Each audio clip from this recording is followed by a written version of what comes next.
साहित्य की समाजशास्त्र की भूमिका हो, इतिहास की दृष्टि हो, या शब्द कर्म हो, या आपने बरसुची का नाम सुना है, जो कुछ उन्होंने लिखा है, तो बड़ी सर जो कह रहे थे कि बहुत गहरी खुदाई, बहुत कैजुअल राइटिंग उनकी कोई भी नहीं कि किसी भी उनका एक छोटे से आलेख को भी आप कैजुअल राइटिंग नहीं कर सकते। बहुत बहुत मेहनत से वो, इसलिए बहुत बहुत वो वाचिक परंपरा जो शुरुआत किया गया था और उससे लोकप्रियता हासिल की गई थी, उस वाचिक परंपरा के भी लोग वो नहीं, इसलिए बहुत लोग उनको जानता है अखबारों के माध्यम से या और मीडिया के माध्यम से, ये नहीं है। एक तो ये है, दूसरा कि जो हिंदी पढ़ने वाले, हिंदी पढ़ाने वाले भी जो लोग हैं, वो भी शॉर्टकट में ही वो मैनेजर पांडे को पढ़ना है, मतलब बहुत गंभीरता से चीजों को समझना। तो ये है। और मेरा सौभाग्य रहा है कि हमारे जो माननीय अध्यक्ष हैं उनके इतने गहरे मित्र रहे हैं आपके माध्यम से, और एक छोटे भाई हैं राहुल सिंह जी, उनके शिष्य रहे हैं वहाँ जेएनयू में, उनके माध्यम से। ये दो माध्यम रहे हैं हमारे उनके जुड़ाव के बीच में। और मेरा जो व्यक्तिगत सौभाग्य इसको हम मानेंगे कि जो लोग गांव के देवता की पांडुलिपि आपने पढ़ी थी, और उसका नाम भी सर उनके ही कहने पे उन्होंने उसका नामकरण किया था। और उतना ही नहीं, उनको चूंकि चीजें पसंद आई थी तो यहाँ बड़ी समीक्षा उसकी या समालोचना वो आई ज्ञानपीठ ज्ञानोदय में, और उसमें उन्होंने कुछ सिद्धांत दी।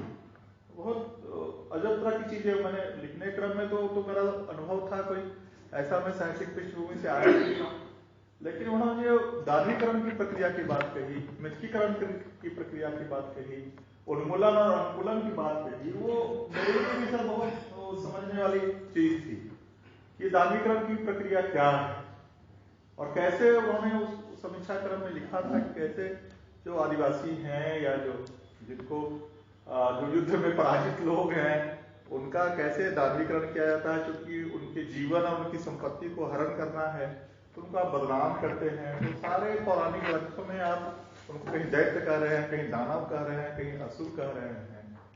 और ये दार्मीकरण की प्रक्रिया कोई वो एक काल विशेष में चली और खत्म हो गई, वो है नहीं। क्योंकि अगर उसकी व्याख्या में हम जाते हैं तो जो चल रही सारी चीजें, चाहे वो जवाहरलाल नेहरू विश्वविद्यालय के देशद्रोही प्रमाणित कर देने का, या वो देशद्रोहियों का अड्डा है, या देश के लोगों के टैक्स के पैसे से लोग वहां अयाशिया करते हैं, वहां शराब की बोतलें खोजी जा रही है वगैरह वगैरह, पूरा जो प्रोसेस चला, या किसान आंदोलन के बारे में जो प्रोसेस चला, या पूरा जो बड़े बांधों और माइनिंग्स के खिलाफ जो आंदोलन चल रहे हैं उड़ीसा और छत्तीसगढ़, और उस सारे आंदोलन में जुड़े हुए लोगों को नस्लवादी कहने की जो पूरी मीडिया की जो भूमिका है, ये सब क्या है? दार्मीकरण की प्रक्रिया नहीं है तो और क्या है? तो सर ठीक है, ग्लोबल गांव के देवता के संदर्भ में वो बात कर रहे थे, लेकिन वो उसकी निरंतर्य को अगर हम आप देखेंगे तो समझ में आएगा कितनी दूर की बात वो कह रहे थे। केवल इसलिए वो इतिहास दृष्टि में कहते हैं कि कोई भी साहित्य इतिहास के बिना नहीं हो सकता है, बिना इतिहास में डूबे हुए आप साहित्य की रचना कैसे कर सकते हैं? और साहित्य जो है इतिहास में रचता है, तो वो बहुत बड़ी महत्वपूर्ण चीज है। वो अपनी बात में अपनी उस समीक्षा में कह रहे हैं, या अपने हर लेखन में वो कह रहे हैं। गाय माता द्वेष पे भी पाठ्यक्रम मैंने पढ़ी थी, और 2014 में जब इलाहाबाद विश्वविद्यालय में एक बड़ा कार्यक्रम पढ़ने किसी जी ने कराया था, तो वहां उपस्थिति सर की उपस्थिति थी, आदरणीय मैनेजर पांडे सर की उपस्थिति थी। तो ये दो उपन्यास तो सीधे उसका नामकरण भी सब नहीं, उसका कुछ और नाम हो रखा है, कहे कि नहीं वो नाम ठीक नहीं है, नाम यही ठीक रहेगा जो उसका पहले अध्याय का नाम है। तो दो उपन्यासों का नामकरण ही उन्होंने किया, और जिस मुगल बादशाहों की कविताओं का जिक्र उनके संपादन में हुआ है, अगर आपने वो गुंगीरुलाई का कोरस देखा हो तो वहां से शाहजहां की कविताएं, दोहे और औरंगजेब पे खास करके हमने वहां से उद्धृत किया।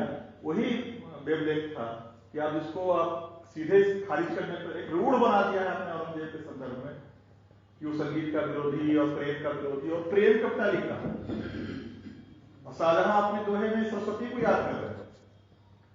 तो जो चीजें आपके सामने रखी हुई हैं उनको आप आंखों से ओझल करके पूरी वो एक क्या कहा जाए, पूरे फेज को, पूरे मध्यकाल को आप अंधकार युग ब्रिटिशर्स भी कह रहे थे और आप भी कह रहे हैं, बड़ा वो साम्यता है कि आपके यहाँ जो गुलामी, जिसने सचमुच में आपको गुलाम बनाया, जिस सचमुच में आपके सारे रिसोर्सेज को साइफन आउट करके ले गया, वो जो कह रहा है अपने इतिहास में, जेम्स मिल जो अपनी हिस्ट्री को, इतिहास को हिंदू फेज और मुस्लिम फेज और मुस्लिम से आधुनिक काल करके हम लोग पढ़े हैं सर हाई स्कूल में, यही इतिहास का तो विभाजन था, हिंदू काल और मुस्लिम काल और आधुनिक काल।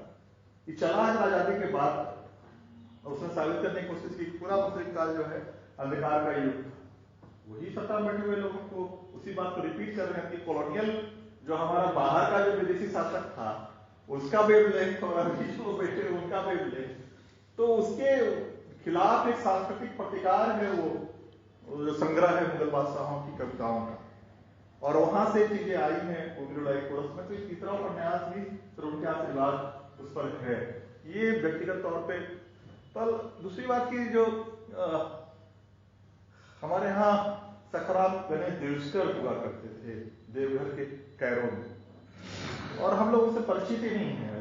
झारखंड की वो विभूति है और उससे परिचय करवा रहे हैं मनोज पांडे। देशेर बात देश की बात जो उनकी किताब थी, उस किताब की भूमिका 60 पेज की लगभग भूमिका है। उस भूमिका के माध्यम से हम अपने ही लोगों से परिचित हो रहे हैं कि कितना बड़ा वो, हालांकि मैट्रिक तक ही पढ़ाई की थी, मराठी थे, जब मराठी सेना गुजर रही होगी उनका परिवार वहां बस गया होगा, लेकिन वो बर्धमान का हिस्सा था देवघर, बंगाल का ही एक पार्ट था। तो पढ़ाई तो उन्होंने देवघर में की, लेकिन वो नौकरी कोलकाता में कर रहे थे। देवघर के ही स्कूल में वो शुरू की, लेकिन लेख वगैरह लिखते थे वो ब्रिटिश गवर्नमेंट के खिलाफ। तो नौकरी से हटने की बात आगे तो कोलकाता में उन्होंने पत्रकारिता की, और वो अर्थशास्त्री किताब है वो देश की बात, देशेर कथा जो है वो अर्थशास्त्री किताब है। और मतलब कि कहा जाता है बंगाल विभाजन के लेकर जो आंदोलन हुआ था, उस आंदोलन पर उस किताब का प्रभाव पड़ा था। 5 संस्करण निकले थे और 13,000 की 15,000 कॉपियां उसकी बिकी थी, और हर नए संस्करण में अध्याय बढ़ जाता था, क्योंकि नीतियां बदल जाती थी, नीतियों का प्रभाव पड़ता था उनके आर्थिक नीतियों का, और कीमत घट जाती थी। किताब के अध्याय चैप्टर बढ़ता था और उसकी कीमत घटाई जाती थी, और बंगाल विभाजन के खिलाफ जो आंदोलन को तो उस किताब का प्रभाव समझ के उसको बैन किया गया। इतनी बड़ी उपलब्धि है वो सखाराम गणेश देवस्कर झारखंड के हमारे। लेकिन हमारे यहाँ चूंकि वो जो राजनीति है या जो पॉपुलर वो है उसमें कहीं फिट नहीं बैठ रहे थे। हम बिहार के कास्ट वाले राजनीति में बैठ रहे थे, हमारी अस्मिता वाले राजनीति में बैठ रहे थे, कहीं वो सब समा ही नहीं रहे थे। वो कुछ टाइटल कुछ और होता है तो हो सकता है वो समा जाते थे।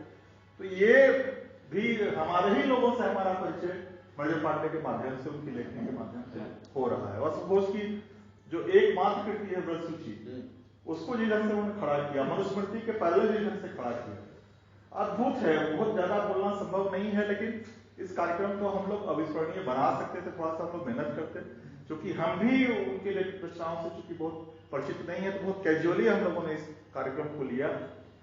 लेकिन किसी भी एक पुस्तक पर हम लोग बात कर लेंगे, उन पर आप ऐसे कैजुअली बात कर ही नहीं सकते। अगर किसी भी उनके समाजशास्त्रीय जो विश्लेषण है हिंदी साहित्य का या इतिहास, उस पर ही बात करके देख ले, उनका यूनिक काम है, उसी पर आप पढ़ ले सब लोग। फिर हम जब चाहिएगा हम लोग बैठे 10-20 लोग ऐसे हों जो उस किताब को पढ़ कर आ रहे हैं और तो अपने अलग ढंग से बात करें, तब इस कार्यक्रम की सार्थकता होगी।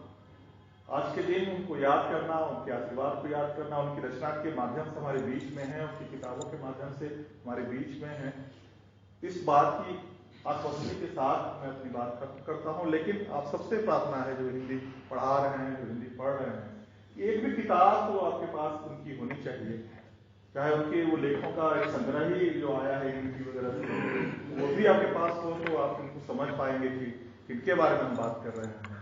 उनकी जो गहराई है उनकी लेखनी की, उसको हम समझ पाएंगे, तब उन पर बातचीत करना ज्यादा अच्छा होगा। इन्हीं शब्दों के साथ मैं अपनी श्रद्धांजलि, अपनी भावांजलि प्रस्तुत करता हूँ और उनकी उपस्थिति को अपने बीच पाता हूँ। शुक्रिया। जोहार।